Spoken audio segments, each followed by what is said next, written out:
Hello everyone, this is Brother Benson Media coming live from Kisumu City, and I'm very glad to have a friend who hosted me. So how are you doing, sir? I'm good, I'm good. Maybe can you just share with us, who is you? Yeah, I know people are wondering, who is this person who took over this show? My name is Wycliffe. Let me start again. My name is Wycliffe Aluodo Odera.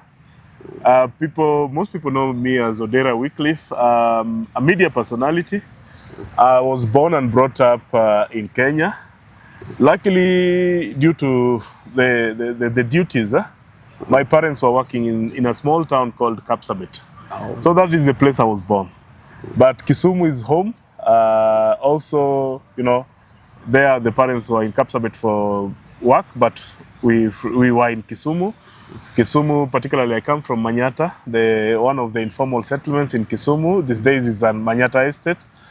I'm a media personality. I've been in the media now for close to 17 years, practicing within various media houses in Kisumu and Kenya as a whole.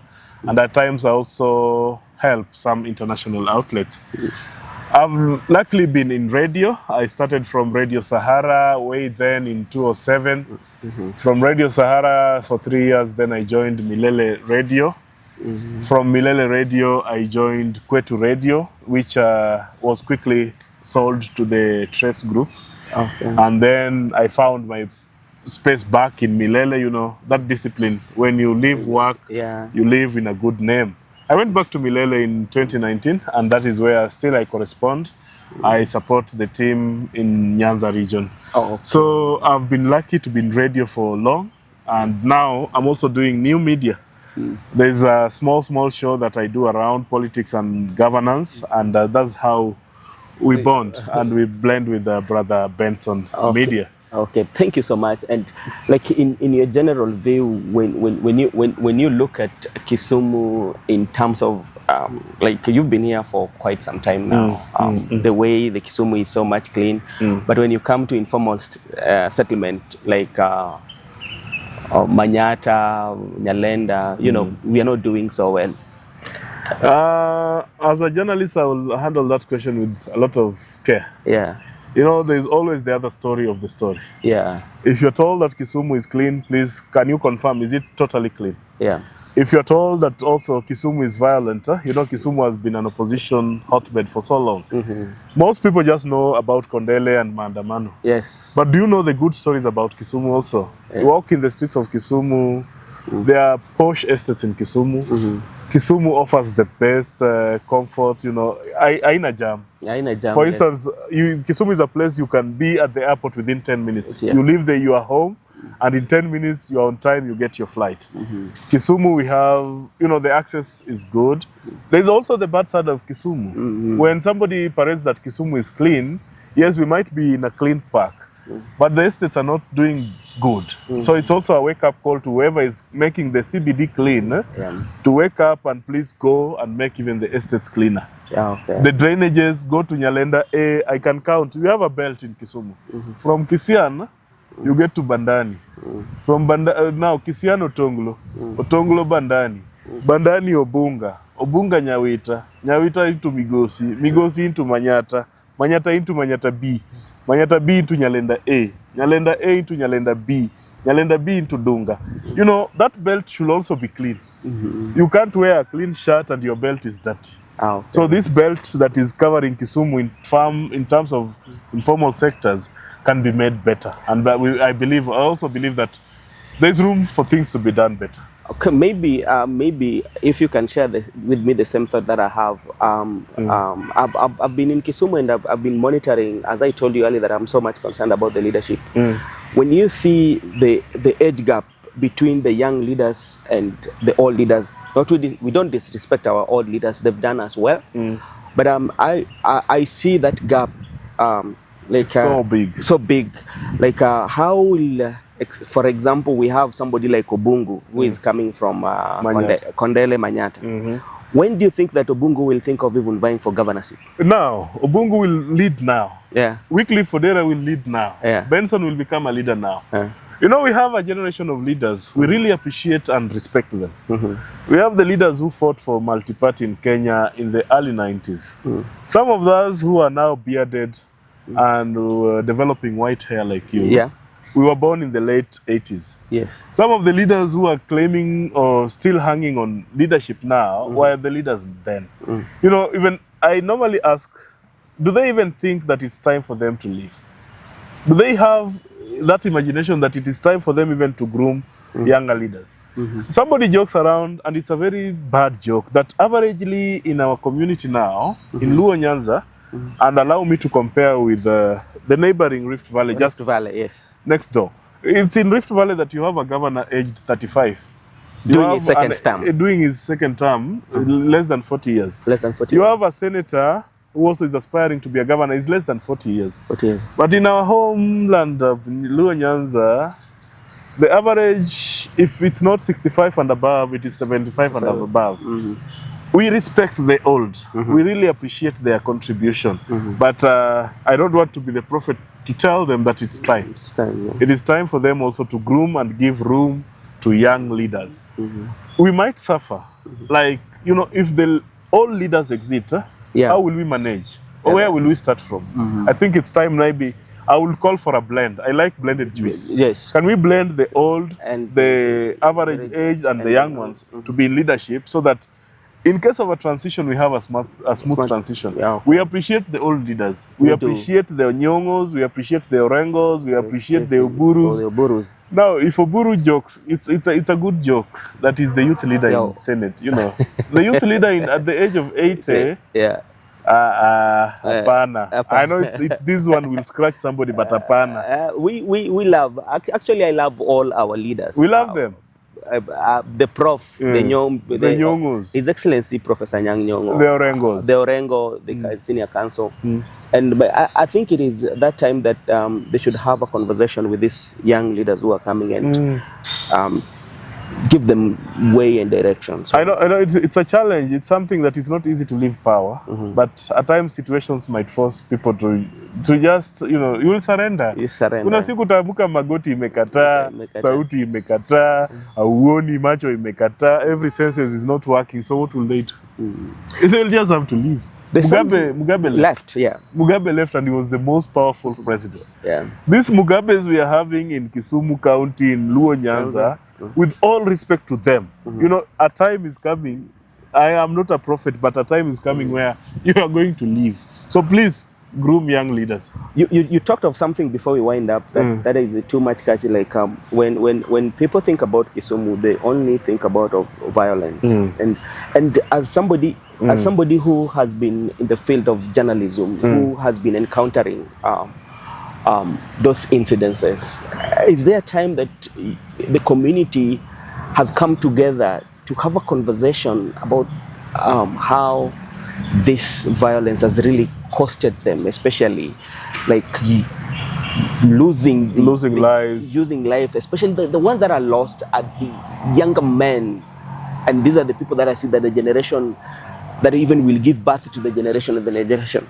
Always controversial as I am, I will ask, we had deaths in 2007. Yeah. Anybody who has documented, anybody who has compensated them, any way of appreciating the family, any way of saying pole to the family, not yet. It's like every election year, if you look at 2007, 2002, even the previous years, the 1990s and all those, you know, this is an opposition stronghold. And you know, always protests are opposition supporters against government. Yes. So many lives have been lost. I don't know, like if I will ask you, do you even know the numbers? We don't. It's like the figures, you know, it's 30 swept below the carpet. The most recent during the Sufuria Maandamano. You know, who documents these things? You know, these are lives lost. And can we have even this discipline as a society before, while we are protesting against the government, you know, government will not always give figures. Yeah. So can we have a discipline even in the protest and in the way of doing bad things or good things for the nation in a bad way? Can we document some of these bad things that are happening to the community? Why? How comes we don't have even a hero's corner? Or even a day to remember all those who lost their lives in 2007, in the anti-IEBC demos, in the anti-Ruto demos, in the, you know, lives have been lost. And I'm very sure that even in the lives that have been lost, we might have numbers of people missing. Missing, yes. You know, where is the documentation? That is where we go wrong, and as a community, we need to have this discussion. Also, as a community, this question I always ask, you see all these bad things that the community go through, you realize it's for the country. It's for the country, yes. So for how long will the Luo nation carry the burden for the country? Is it time now for the Luo nation also to sit back and review itself and ask itself, have we done enough for this country? Is it really appreciated? Or we will be mocked thereafter as a community that we went to maandamano, then somebody else will take power. You bring in the new constitution, lives are lost, people go to the streets, eventually you don't get to power. Is it something that we've been doing wrong, or is it something that somebody is doing wrong against the society, or against this community, or against this region? It is time, as you've asked, for people to sit back and review, you know, the journey that the community has been through. And when you talk of the story of Kisumu, at times when you say that the violence has costed the community so much, I think also the violence or the maandamanos have saved the community. Yes. Like the regimes have also been told that we will not sit back and watch bad things happening. Sita simama, maovu yakitendeka. So it's like this community is that community that has always been pushing for the good of the nation, but maybe understood wrongly or handled wrongly. Is it also a time to debate, like, can protests in Kenya be done better, both from the protesters and also the authorities? And the law enforcement. Like protest and freedom of picketing, all those freedoms are within the laws of the country. So how can they be made better? Maybe this just comes again, you've talked of something that is very important about the community. And me and you know the history, whereby there's some kind of like painful scenarios that especially like a community has went through. Just to remind you, just few, we have somebody like Tom Mboya, who died before I was born, but I could read the story, I could listen to some of his story. He was so much ahead of his peers, you know, and when he died in mysterious circumstances, the pain that community had, that was one. Then we come to the pain of Dr. Robert Ouko. It was also very painful. Then come to Dr. Odhiambo Mbai, very painful. Come to Misando, very painful.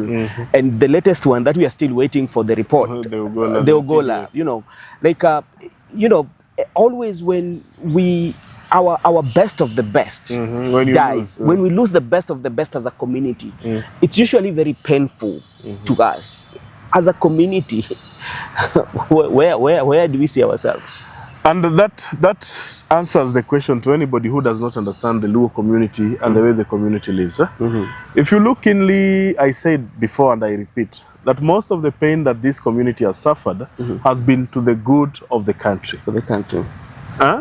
You know, people might just remember maybe what the Mau Mau contributed and the freedom, but where is the history about the Luos who might have suffered equally towards getting the freedom of this country? We have the Ochieng Onekos, who are also equally detained. You know, why do you think they were detained? The Mzee Jaramogi Oginga Odinga and his contribution towards freedom of the country. There's a history that is silently told that even Jaramogi offered not to take the country's leadership for the sake of the country. Then we had Tom Mboya, and he was just attacked on the streets of Nairobi. A whole minister. You know, there is a way this community owns each other. So when a single link or somebody is touched within the community, there is that pain. All the painful history. You remember the opening of, after the death of Tom Mboya, Mzee Kenyatta is said to have come to open the provincial hospital in Russia, that was sponsored by Russians. What happened? The silent massacre, some year in 1969. I was not there, but we have the history.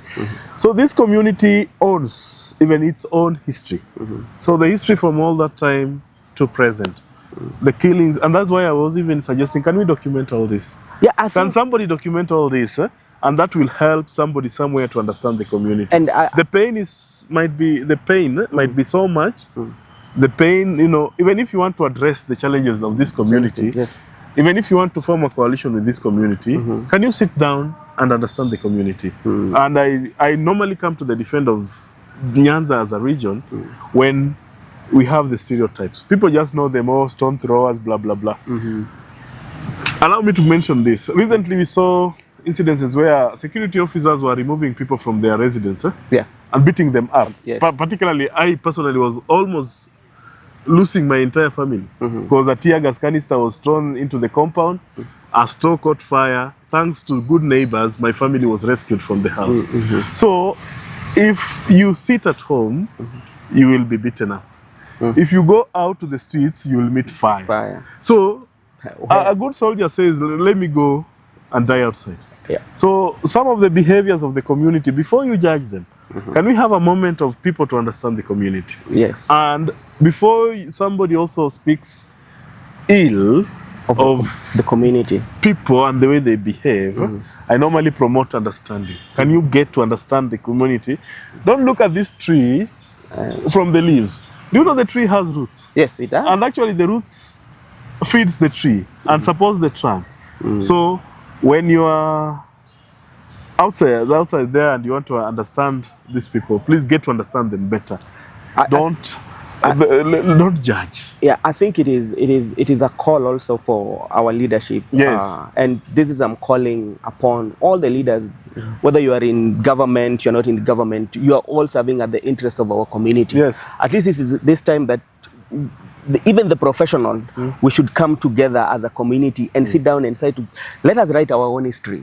Let us write those painful moments that we've had, and let us come and celebrate them. Because, like, ever since, I've never seen us as a community celebrating Tom Mboya. Yes. And Tom Mboya has contributed so much in this country. The first youngest minister, and by now he could have been even a president. A president. People say that if Tom Mboya could not be killed, Tom Mboya was a potential president. And we lost him. We lost him. We've never, as a community, to celebrate the best of our best, especially and those who left us with the pain and with the questions that we still need the answers. And I repeat that for this community also, we are looking at future. There are good things we celebrate. Music in Kenya without the Luo community. What are you saying? What are you listening to? The best of the professionals are from this community. The best of the best are from Luo Nyanza. There's no way you'll discuss Kenya without the Luo community. So as a Luo people, it's time that we wake up. And apart even from celebrating ourselves in Kenya, we need also to celebrate ourselves in the region. There are Luos in Uganda, there are Luos in Tanzania, there are Luos back in South Sudan. We are told that we are from Sudan. Yes. Can we go back home? Can we find our cousins and brothers? Can we have that unity in the entire region? And can we celebrate we? The we, the people. The people, we, the Luo people, proudly Luo. It is time to celebrate ourselves. So I'm calling upon our leaders to find some soft spot in their hearts to bring us together and write our history that make us unique from other communities of our beloved country, Kenya. Truly, Ben, it is a wake-up call that we need to celebrate we. By saying we need to celebrate our professionals. We need to celebrate our sports. We are good in sports. We are good in music. We are good in our delicacies. We are good in our designs. We have the best homes in Kenya. We are the best of the best. So can we find a way of celebrating ourselves? Because it's time. There is a certain dullness or feeling bad that comes, when we lose in politics. We really understand it. It's so painful. It's so painful. But after losing politics, we have those things we celebrate, and nobody will ever take them away from us. We are the first Kenyan community to have the US president. Yes. Yes. And maybe I'm seated here with the next US president, Benson Media. So in all this, we need to celebrate ourselves and be proud. And just to crown it all, we have the daughter of His Excellency Lupita Nyong'o, doing very well when it comes to the art, especially in the movies. I know maybe if she gets a moment to watch this, and I'll even call on her, please support the local talent. Come back home. Come back home. Come back home and support these talents. Support we. We are not tribal. We are not tribal. We are not promoting tribalism. But is there a problem of being happy with yourself? Who we are. Yeah, being happy and being proud of who you are. We are. Yeah. You know. That's what I'm calling. Yeah. Be happy and with responsibility. Okay. So just be happy with your community and promote. I know this is a quick one. Yeah. It was supposed to be a quick one, and I will come back again. Okay. So that we discuss. Okay. Because the brand Kisumu, Kisumu is a good town. I tell you, Kisumu is good. I'm one person that is very proud of Kisumu, and I keep on mentioning Kisumu everywhere I go because I know the potential of Kisumu. And somebody who is speaking badly about Kisumu has not visited Kisumu. He has not visited Kisumu. You have not visited Kisumu. There is no traffic jam. Yeah. There is no... apart from the petty crimes, Yeah. there is no insecurity in the CBD. Yeah, like the community policing and everything, you know. How can somebody snatch a phone from somebody there? You know, have you ever had that? No, it doesn't happen. Kisumu is a city that you will walk with your best, the latest model of your phone. Yes. You hold it in a hand, but nobody will attempt. Yeah, so... You look at this park where we are seated. Maybe our photographer can show it. Can show the Where park. do you get such good spaces? Good spaces. To sit? Which town? Which town? There is no traffic jam in Kisumu. We have good facilities in Kisumu. We have, people speak of the Nairobi National Park. Yeah. But we have our own Impala Park, Park. just within the city. Not to mention the Victoria. Walking distance. And now we are seated on the shores of Lake Victoria. Victoria. So we are proudly Kisumu. And we are hoping that through Brother Benson and other such channels, we will promote Kisumu. Yeah, we will promote Kisumu. And the brand Kisumu will be big. We have to promote our county, yes. Especially Kisumu being, it's like our headquarters. It is. It is our headquarters. So, and we are calling upon our leaders, you know, let's do something. Let us write our history. Let us celebrate our heroes. Let even the younger generation that are coming, they know that people existed like Jaramogi Oginga Odinga. Let them know there was somebody called Tom Mboya. Let them know there was no Dr. Robert Ouko. There might be books already, okay, but we need better history. Even if there are books, please tell us which books are these that we can read. If they are not there, can they be documented? Yeah. And can we circulate and even help this young generation, the Mbogis, to understand their history? Their history. Because we are having a generation that, you know, it looks foreign. Yep. Wanaka wazungu, they look like, you know, can they be helped at least to know Bwana? Yeah. This is the community, this is the language. Yeah. Because even I know our kids, which language do they speak? You know, okay. Thank you so much. So it has been a wrap, and I'm promising our dear viewers that Odera Wycliffe will come back. Yeah. We'll come back to this show. I'll come again to host Brother Ben. Yeah. And I will come again as a guest to Brother Ben, and we'll talk more. Okay, thank you. And if you are lucky to watch this show, kindly tag our leaders so that they can see what we are speaking about. These are the things that our people are facing. These are the things that people say on the street, especially when we have a conversation with them. So kindly tag, and as always, this is Brother Benson Media. We keep on calling upon you to please like, subscribe, follow, and support Brother Benson Media. Brother Benson, close your show. Thank you so much. This is Brother Benson Media, and to our viewers, thank you so much, and may God bless you, and may God bless the beautiful city of Kisumu, headed by His Excellency Professor Anyang' Nyong'o. Nyasaye ogwedhu. Erokamano Ben.